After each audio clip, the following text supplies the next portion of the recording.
Bismillahirrahmanirrahim. Assalamualaikum warahmatullahi wabarakatuh. Hamdan wa syukran lillah, amma ba'd. Apa kabar semuanya? Mudah-mudahan senantiasa dalam keadaan sehat walafiat dan tetap semangat dalam menjalankan ibadah puasa.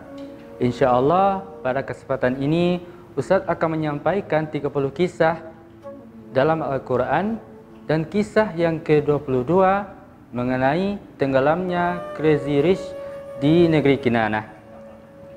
Ya, siapakah yang dimaksud? Siapakah orangnya? Bagaimana prosesnya? Tahu-taunya dia tenggelam di negeri Kinanah. Allah Subhanahu wa taala berfirman, Bismillahirrahmanirrahim. Inna Qaruna kana min qaumi Musa fabagha alaihim. Sesungguhnya Qarun itu merupakan pengikut Nabi Musa alaihissalam pada saat ia beriman. Dia dalam keadaan miskin, serba kekurangan, dan tatkala ia merasakan hal seperti itu, ia meminta kepada Nabi Musa alaihissalam untuk mendoakannya agar ia diberikan kecukupan harta. Kemudian tatkala Allah Subhanahu wa taala mengabulkan permintaannya, wa atainahu minal kunuz, tatkala Allah menganugerahkan kekayaan pemeliharaan harta kepadanya, inna mafatihahu latanu bil usbah ulil quwwah, yang dimana pemeliharaan harta itu, yang dimana kunci pemeliharaan hartanya, orang yang memapahnya itu membutuhkan banyak orang. Para ulama menyebutkan dalam tafsir Al-Qurtubi, di mana Ibnu Abbas menyampaikan sekitar 60 orang yang memapah kunci pemeliharaan hartanya tersebut. Tatkala Allah Subhanahu wa taala sudah memberikan harta kepadanya, kemudian dia bersikap sombong, ya, berbuat aniaya, bahkan kufur nikmat. Ya, kemudian tatkala Qarun itu sombong, kemudian para sahabat yang berada di sekitarnya memberikan nasihat kepadanya. Ada 5 nasihat yang disampaikan kepada Qarun. Yang pertama nasihatnya ialah, idz qala lahu qaumuhu, tatkala sahabat mengingat Qarun akan nasihat tersebut. Yang pertama, la tafrah, ya, janganlah engkau berbangga terhadap apa yang Allah berikan kepadamu, yakni maksudnya ialah harta. Innallaha la yuhibbul farihin, sesungguhnya Allah Subhanahu wa taala tidak menyukai orang-orang yang sombong lagi angkuh. Kemudian di ayat selanjutnya disebutkan, wabtaghi fima ataqallahu daral akhirah, dan carilah apa yang telah dianugerahkan kepadamu kebahagiaan di negeri akhirat. Artinya apa? Hendaklah harta tersebut menjadikan dirimu masuk ke dalam surganya Allah Subhanahu wa taala. Wala tansa nasibaka minad dunya, dan janganlah kamu melupakan kebahagiaanmu di duniawi. Artinya dibolehkan bagi kita untuk makan, untuk minum, untuk berpakaian selama hal-hal tidak melanggar syariat Allah Subhanahu wa taala.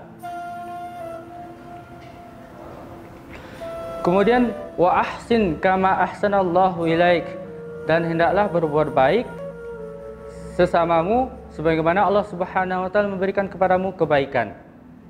Yakni di sini Qarun dinasihati untuk menyedekahkan sebagian hartanya kepada saudara-saudaranya. Kemudian nasihat yang selanjutnya ialah wala tabghil fasada fil ard, dan janganlah kamu membuat kerusakan di muka bumi ini. Sesungguhnya innallaha la yuhibbul mufsidin, sesungguhnya Allah tidak menyukai orang-orang yang berbuat kerusakan. Artinya apa? harta yang telah dititipkan pada Qarun ini janganlah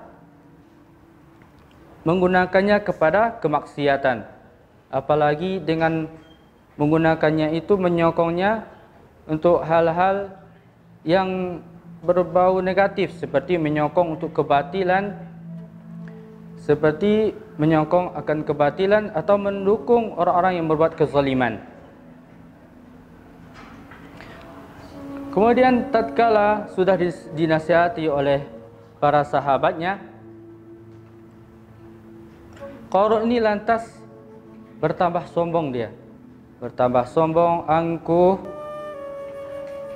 bahkan kufur nikmat. Sehingga dia menyebutkan bahwa ini semua merupakan berasal dari ilmunya sendiri. Ya, berasal dari usahanya, jerih payahnya, dan kepandaiannya. Kemudian Allah Subhanahu wa taala mengingatkan, awalam ya'lam anna Allah qad ahlaka min qablihi minal qurun man huwa asyaddu minhum quwwah wa aktsaru jam'a.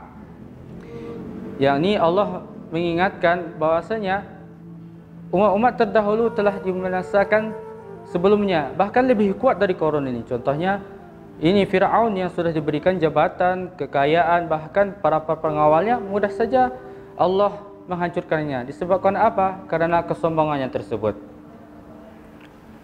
Kemudian fakharaja ala qaumihi fi zinatih. Ya, tatkala Qarun ini keluar untuk bertemu dengan kaumnya dalam keadaan yang bermegah mewah, disertai dengan pengawalnya, bodyguardnya, dan para pembantunya. Kemudian tatkala mengamati tersebut, orang-orang yang sekitar sana mengekspresikan diri menjadi dua bagian. Yang pertama ialah orang-orang yang menganggap bahwa inilah keberuntungan bagi Qarun yang mendapatkan hartanya tersebut. Akan tetapi pandangan bagi orang yang beriman adalah pahalanya yang lebih baik bagi dia, bagi dirinya, melebihi dari harta-harta kekayaan yang telah Allah berikan tersebut, yang telah Allah berikan kepada si Qarun. Ya, kemudian lantas tidak mendengar nasihat-nasihat yang telah diutarakan oleh para sahabatnya, dan sikapnya semakin menjadi-jadi. Maka Allah Subhanahu wa taala membenamkannya bersama harta-hartanya ke dalam bumi. Orang-orang yang dianugerahi kekayaan yang melimpah, simpanan harta, bahkan nikmat-nikmatnya hendaknya dipergunakan di jalan Allah Subhanahu wa taala. Kemudian setiap manusia dibolehkan untuk menggunakan harta ini, baik untuk minum, untuk makan, berpakaian, dan lain-lainnya, asalkan tidak melanggar syariat Allah Subhanahu wa taala. Sahabat Quran yang dirahmati oleh Allah Subhanahu wa taala, demikian dari kisah ini dari Al-Quran surat Al-Qasas dari ayat 76 sampai ayat 81. Ya, jazakumullahu khairan katsiran atas perhatiannya. Sekolah Hafiz Quran, bertauhid, berbakti, cerdas, berakhlak. Allahu Akbar. Assalamualaikum warahmatullahi wabarakatuh.